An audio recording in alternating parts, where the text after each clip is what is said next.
Sí, ya. La generación del 44 es sumamente interesante porque no se conoce tanto como la generación comprometida, sin embargo, fue posible que existiera la generación comprometida porque antes estuvo la generación del 44, ¿verdad? Sí. Siempre se funda como una especie de taller literario en el que está Hugo Lindo, que es muy conocido, está Pedro Xofro Rivas, que también ha hecho mucho trabajo antropológico y literario en el país, está Oscar Velado, ¿verdad? Oscar Waldo Velado, que también incluso se vincula después con la generación comprometida, Matilde Elena López, que fue más ensayista y promotora de otros artistas, y está también José María Méndez, que innovó también en la narrativa.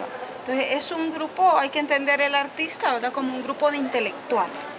Un grupo de intelectuales que realmente ellos lo que siempre van a hacer en todas las épocas de la historia, el grupo de artistas incluso se considera muchas veces peligroso, porque lo que hacen ellos es una revolución intelectual, ¿verdad? No es que ellos se levantan en armas contra Martínez, sino que son personas que no se quedan calladas, ¿verdad? Son personas que dicen lo que no les parece de la dictadura de Martínez. Entonces, en ese sentido, pues, quiere el valor de exponerse, ¿verdad? Porque en un momento, digamos, de toda la historia militar de El Salvador, ha sido una sociedad del miedo. Entonces, la mayoría, pues, deja hacer y deja pasar todo, ¿verdad? Se queda callado, o pues todos los reclamos se quedan en chistes, en rumores, entonces no hay alguien que se exponga a decir esto no me parece, no me gusta. Entonces eso es lo interesante de la generación del 44, que los artistas como intelectuales, ¿verdad?, y sobre todo los escritores, hacen una revolución intelectual en ese sentido, en que ellos se exponen ante Martínez. O sea, Martínez con la dictadura dura que tenía, ¿verdad?, de que a la vez que era teosófico creía en la reencarnación, entonces para él matar a alguien no era tan difícil porque creía que iba a reencarnar. Entonces exponerse era difícil, pero se atreven, sobre todo Velado, ¿verdad?, que era el más político, Matilde Elena López, que era ensayista, entonces ella en sus ensayos también hacía mucho reclamo político. No es que fueron a hablar con Martínez y a reclamarle. Entonces hay que entender eso también, que la misión incluso del artista no es tomar las armas, sino que hacer revolución intelectual. Entonces ellos sí se reclaman, pero en sus textos. Y cuando se refiere, porque dentro de esta dictadura, por decirlo así, él pensaba algo, que era lo que ellos o lo que usted en ese momento puede decir que él percibía cuando estos escritos eran publicados, o cuando estos escritos tenían auge dentro de lo que era la población, o dentro de los sectores para los cuales iban dirigidos. Pues yo creo que, si tú dices qué pensaba Martínez, ¿verdad?, qué pensaba el gobierno, pues yo creo que, como siempre y en muchas épocas, el poder ha pensado que los artistas son peligrosos, sí, ¿verdad? Artistas plásticos, más la gente de teatro y los literatos, porque son artes más políticas. Entonces creo que ese es un punto interesante, ¿verdad?, que el poder considera que el arte es peligroso porque el que hace arte es un creativo, es alguien que quiere cambios, que quiere vanguardias, que quiere desarrollo humano. Entonces, una dictadura no propicia nada de eso. Que acá se habla de un cambio porque se refiere, bueno, esto se enmarca dentro de un proyecto que lo dice que se refiere a modernización. Sí. Entonces, Osorio en ese momento brinda un apoyo a esto. Sí, claro, Osorio tiene otra perspectiva, ¿verdad? Aunque igual el país siempre ha ido por una idea de un desarrollo más industrial, de edificios, de carreteras, de ornamentación. Seguimos incluso en eso, ¿verdad? No se piensa en un desarrollo humano, de crear escuelas de arte, instituciones que propicien la intelectualidad, ¿verdad? Que haya más investigación, astronomía, qué sé yo, que hayan institutos humanísticos. No es esa la postura, sino que la postura es ornamentación de parques, calles nuevas, pasos para el tráfico, ¿verdad? Sigue siendo lo mismo, realmente, en ese sentido. Y en ese momento, culturalmente hablando,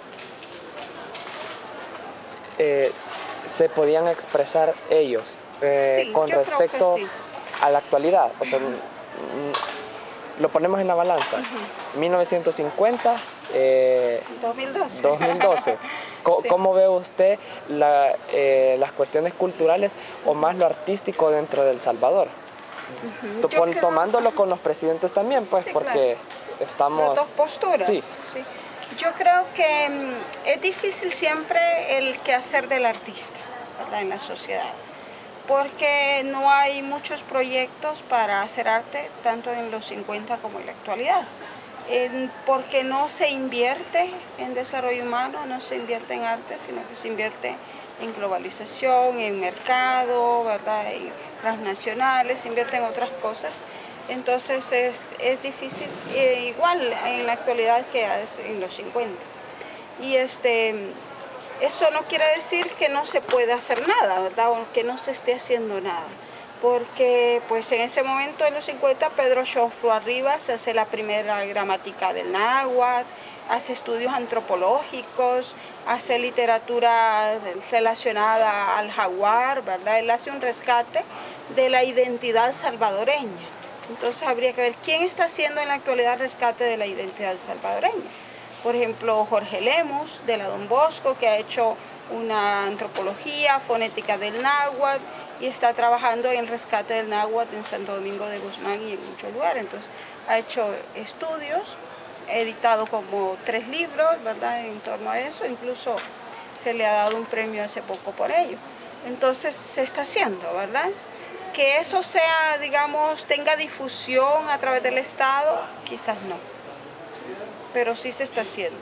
Y por ejemplo, lo que hizo José María Méndez y Hugo Lindo, que era revolucionar la literatura. Ya no hicieron ellos narrativa de tierra, ¿verdad? Ya no era el campo, el entorno del cuento, ya no era el lenguaje popular, el entorno del cuento, ni los temas de tierra como el río que se deporta. Ellos cambian la temática, cambian el paisaje, porque la realidad está cambiando.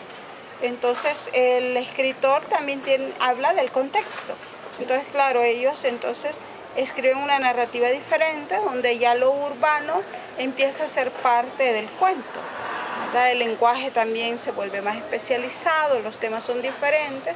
Entonces lo mismo pasa en la actualidad. Uno tiene que hablar de tecnología en los cuentos, tendría que hablar de la Web 3, el escritor, creo yo que nunca está desligado de los otros contextos, ¿verdad? Porque si no, no podría escribir, tiene que saber qué está pasando a su alrededor.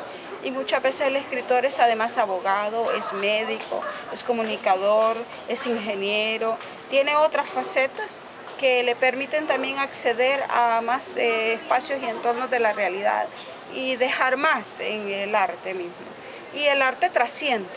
Tal vez no se ve la difusión en el instante, en los años 50, pero ahorita en el 2012 estamos hablando de la generación del 44. ¿Verdad?